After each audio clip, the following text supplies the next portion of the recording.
Hey, English learners! Welcome back to Talk English Class, your calm place to slow down, breathe, and get a little braver with your English, one small conversation at a time. And I'm James. I'm Grace. And can I just say something before we get into anything else? If today has already been a hard day for you and you still pressed play on this, that's not nothing. That's actually a small act of taking care of yourself. So thank you for that. I really needed to hear someone say that today, honestly. Rough day already? You could say that. Actually, something happened this week that I still can't stop thinking about. Okay, now I'm worried. What happened? So, I was at the grocery store. Bad day, tired, everything felt heavy, and the cashier said, "Have a nice day," and I just smiled and said, "You too," instantly, automatically. That sounds normal so far. Except I wasn't fine at all. And the way it just came out of me so fast, so smooth, it actually scared me a little, like my mouth had this script memorized way better than my heart knew the truth. Oh, James, that's such a specific, strange feeling. It really is strange, like there's this whole performance running automatically without me even choosing it. What did you do right after, walking out? I did something in the parking lot, actually, but I'll tell you later. It's a little embarrassing. You always say that, and it's never actually embarrassing. It's always just human. Fine. Later, though. So today, we're talking about exactly this: how to actually stay positive on a hard day. Not fake smile positive, real, honest, small positive. I think today is a perfect day for me to hear this, honestly. I think a lot of us need this one. This is an A1 to A2 episode, so if a sentence moves fast or a word slips by, that's completely fine. You don't need every single word. Just stay with us and listen for the feeling underneath it. I always find that so reassuring every time you say it. Here's where we're headed today. First, we'll sit inside that heavy, hard day feeling, the exhaustion of performing fine when you're not. Then some real stories, yours and mine. Then slowly some small, honest ways to find real positivity without needing to fake anything. A quiet moment near the end, just for you, and a small challenge for your week. The roadmap. I always feel calmer once I know where we're going. That's exactly the point of it. And before we go any further, I want to ask you something real. Not how was your day? I mean it specifically. What's the smallest thing that's ever gotten you through a genuinely hard day? Write it below. Even one word. We read every single comment. And if this show feels like somewhere you want to keep coming back to on your hard days, staying subscribed means we're here waiting for you. Now I really want to know what happened in that parking lot. Patience, James. One day I'll get used to that answer. Today is not that day. So, tell me honestly, what does a hard day actually feel like for you, physically? Not the reason, just the feeling. Heavy shoulders mostly, like I'm carrying something even when my hands are empty. Heavy shoulders. I feel that description in my own body just hearing it. And a kind of slow thinking, like my brain is moving through water. Moving through water. That's such a clear image. What about you? What does a hard day feel like for you? For me, it's usually my chest first, tight a little, and then this urge to just perform okayness for everyone around me, even when nobody's actually asking me to. That performance thing again, like at the grocery store. Exactly like that. It's almost automatic, isn't it? Like a switch flips and suddenly you're smiling and saying I'm fine before your brain even finishes registering how you actually feel. It really is automatic. That's what scared me about it, honestly. I don't think it's something to be scared of necessarily. I think it's just something worth noticing. Noticing instead of judging. Exactly that. And once you notice it, you actually get a choice sometimes about what comes next. I like that idea. A choice instead of just autopilot. Let's actually go there today. Let's sit inside that heavy, hard day feeling for a bit, honestly, before we rush to fix anything. Okay, let me try to explain it properly, what a hard day actually does to me. Please take your time. So, on a hard day, everything just feels louder and heavier at the same time. Small problems feel huge. And the strange part is, I still have to function, go to work, talk to people, answer messages. The world doesn't pause just because your day is hard. Exactly. So I put on this face, this everything is fine face, and it's exhausting, honestly, holding that face up all day. That's such an important word, exhausting. Not just sad, exhausting. It really is a specific kind of tired, like performing takes its own separate energy on top of everything else that's already hard. I think that's something people don't talk about enough, the energy cost of pretending to be okay. And in English specifically, it's even harder because the phrases for fine are so easy and automatic. I'm good, I'm fine, not bad. They're basically reflexes at this point.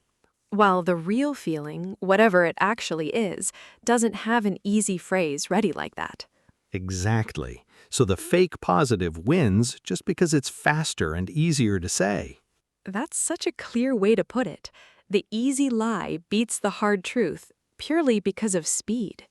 That's exactly what happened at the grocery store. You too came out faster than any honest sentence ever could have. I think this happens constantly, actually, and most people don't even notice it happening to them. What's strange is even the idea of staying positive starts to feel exhausting too sometimes, like one more performance to keep up. Oh, that's such an important point, because a lot of advice about staying positive actually makes people feel worse, doesn't it? Like there's pressure to be cheerful on top of everything else already being hard. Yes, exactly that, like being told to smile while you're already struggling just to stand up straight. I think that's part of why real positivity, the honest kind, has to look completely different from that forced, performed kind. What do you mean, different? I mean, real positivity on a hard day probably isn't a big smile at all. It's probably something much smaller and quieter than that. Smaller and quieter. I like the sound of that already. I want you to know something, whoever's listening right now, especially if today has been hard for you. This exhausted, performing fine feeling, it's incredibly common. You are not alone in feeling this way, even if it feels isolating in the moment. A whole room of people quietly performing fine, exhausted underneath it. Exactly that image again. And I think the more we perform fine, the harder it becomes to even locate our real feelings underneath it all. Like the performance eventually covers up the real thing completely. Sometimes, yes, which is part of why I think it matters so much, learning how to find small, honest positivity instead of big, fake positivity. I think I really need to understand that difference today. We're going to get there. Let's stay here a little longer first, though. Okay, what happened in that parking lot actually connects to exactly this. Should I tell you now? Whenever you're ready. I think I'm ready. So, after the grocery store, walking to my car, I just stopped, right there in the parking lot, and I sat in my car for a few minutes, not driving anywhere. What were you feeling in that moment? Honestly, kind of embarrassed at myself. Like, why did I just perform being fine to a stranger when inside I genuinely wasn't fine at all? That's such an honest thing to admit. And then, sitting there, I actually let myself feel it just for a minute. No performance, no smile, just tired, honestly, and a little sad about my day. That sounds like it took real courage, actually. Even alone in a parking lot. It felt strange, honestly, giving myself that permission, like I wasn't used to it. What happened after that minute? Something small, actually. I noticed the sky. It was getting that soft orange color right before sunset, and for just a second, genuinely, without forcing it, I thought, that's actually really beautiful. That's such a small, real moment. It was small, but it felt completely different from the fake you too at the checkout. This one was honest, quiet, mine. That difference is exactly what I mean by real positivity versus performed positivity. I think I understand that now, actually, in a way I didn't before telling you this story. I have something similar, actually. Remember I mentioned a playlist earlier? I remember, you promised. A while ago, during a genuinely difficult stretch of my life, I made a playlist, just for myself. Songs that made me feel, even just slightly, a little more okay. I never told anyone about it, not even close friends. Why not? I think I felt embarrassed, honestly, that I needed something so small to get through hard days. Like needing a playlist meant I wasn't handling things well enough on my own. That's such a harsh judgment to put on yourself for something so gentle. It really was harsh looking back. But on my hardest days, that playlist was genuinely the thing that got me through. Not big speeches, not forced smiles, just 5 or 6 songs playing quietly while I did whatever I needed to do that day. That's beautiful, actually, and a little sad that you kept it secret for so long. I think a lot of our real coping tools stay secret, honestly, because we're taught that only big, dramatic solutions count as real help. Quiet, small things get dismissed, even by ourselves. My orange sky moment felt like that too, small enough that I almost didn't count it as anything meaningful. But it was meaningful. It got you through those next few minutes, didn't it? It really did, enough that I could finally start the car and drive home. That's exactly what real positivity does, I think. It doesn't erase the hard day, it just gives you enough to keep going through it. Enough to keep going. I like that much more than staying positive. Me too, honestly. It feels more true. Okay, let's build you some real, honest tools then. Small ways to talk about finding positivity without any fake performance involved. I'm ready, genuinely, after that conversation. The simplest one I love is, that was a small good thing today. It doesn't need to be big, just small and true. The orange sky was a small good thing today. That actually fits perfectly. See, it doesn't try to fix the whole hard day, it just names one small piece of light inside it. I like that it doesn't pretend the hard day wasn't hard. Exactly, it holds both things together. There's also, it helped a little, even just for a moment. The orange sky helped a little, even just for a moment. That feels honest, too. It doesn't overpromise. It's not saying everything's fixed now, just this helped, a little, for now. What about something for when you actually need to find that small good thing and it's not obvious yet? For that, I really like, I'm looking for one small good thing today. Oh, that's gentle, like giving yourself permission to search instead of forcing yourself to already have an answer.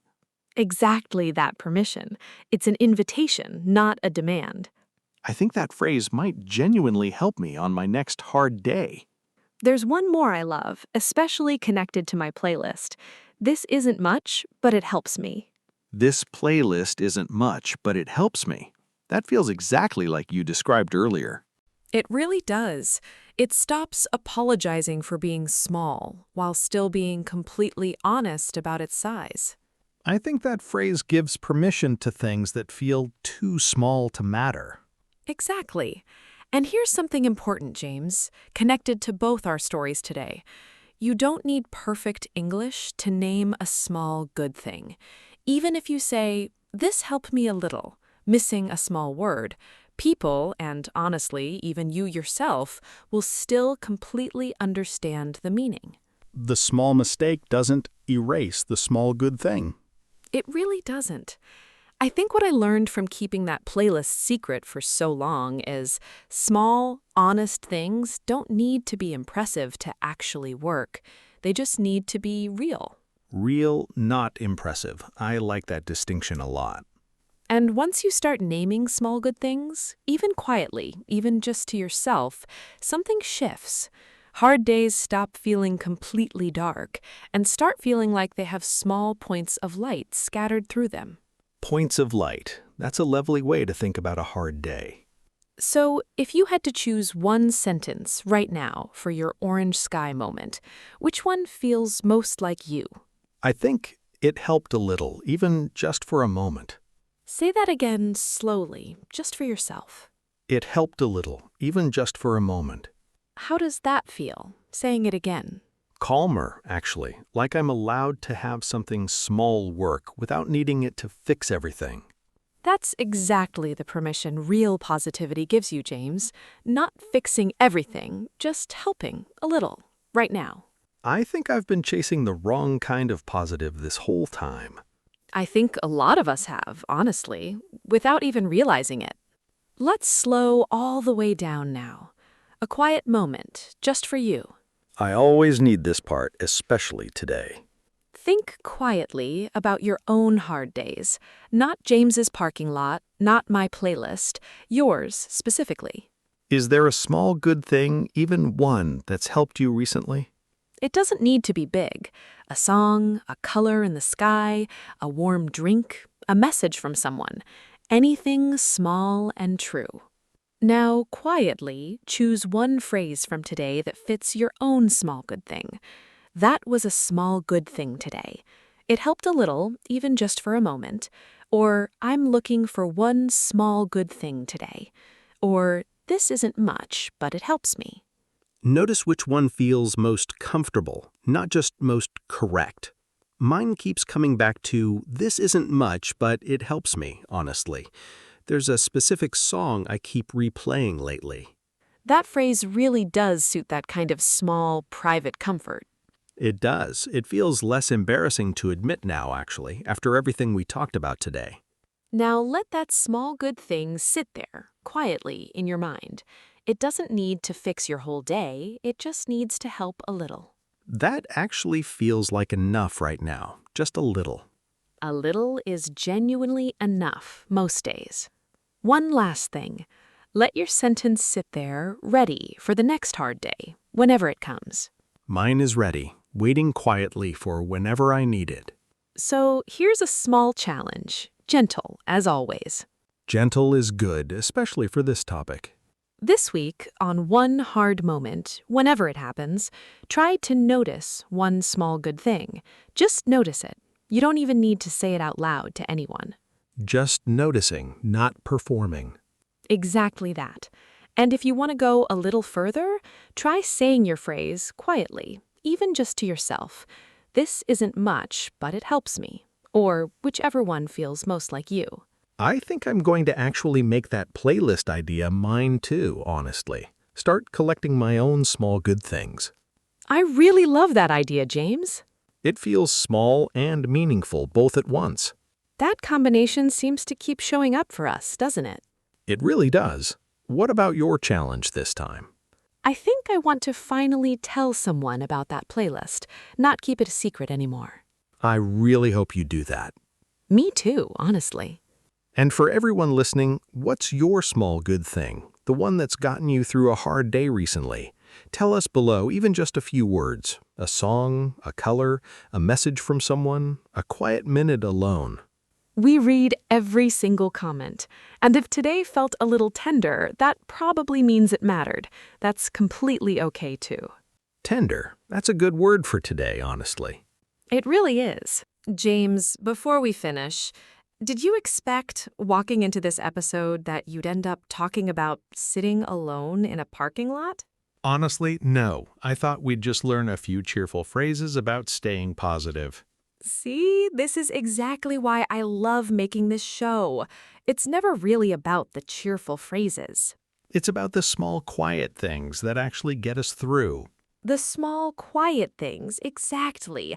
The orange sky, the playlist, the one honest minute in the car before you drive home. I feel a little steadier than I did an hour ago, honestly, just from naming that small moment out loud, even here, even just to you. That's real quiet progress, James. Little by little again. Little by little.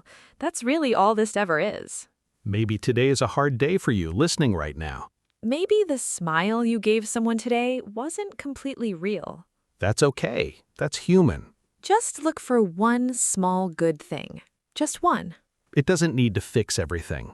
It just needs to help a little. One small good thing at a time. One small good thing at a time. And we'll be right here next episode, ready to sit with you a little longer.